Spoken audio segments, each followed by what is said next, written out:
Moi! Mä aina sanon, että kielten oppimisesta on hyötyä elämässä ja viime vuonna mä tein videon, jossa mä kävin läpi muutaman syyn, minkä takia oppia suomea. Mutta tänään mä kerron teille muutaman konkreettisen esimerkin mun omasta elämästä, jolloin kielten puhuminen on auttanut mua saavuttamaan jotain mulle tärkeää mun elämässä. Ensimmäinen kerta, kun mä sain kokea jotain mahtavaa sen ansiosta, että mä puhuin vierasta kieltä, on se, kun mä lähdin au pairiksi Pariisiin 19-vuotiaana.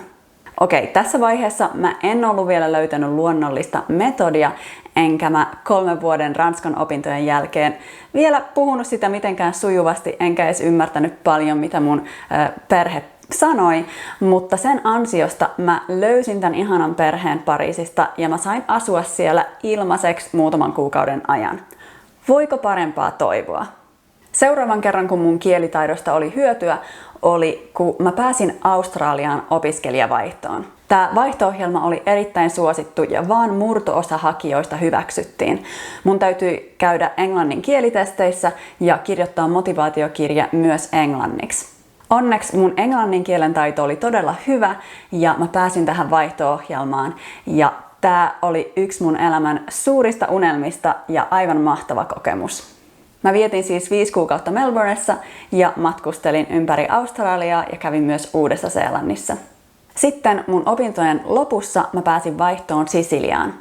Tänne mä olisin päässyt pelkällä englannilla, mutta tässä vaiheessa mä puhuin sujuvasti italiaa vuoden opintojen jälkeen, koska mä olin löytänyt tämän luonnollisen oppimistavan.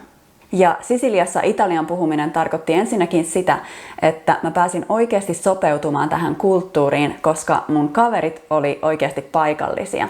Mutta ihan konkreettinen esimerkki, johon te varmasti voitte samaistua, oli se kerta, kun mun täytyi saada italialainen sosiaaliturvatunnus, jotta mä pystyin saamaan vuokrasopimuksen Palermossa.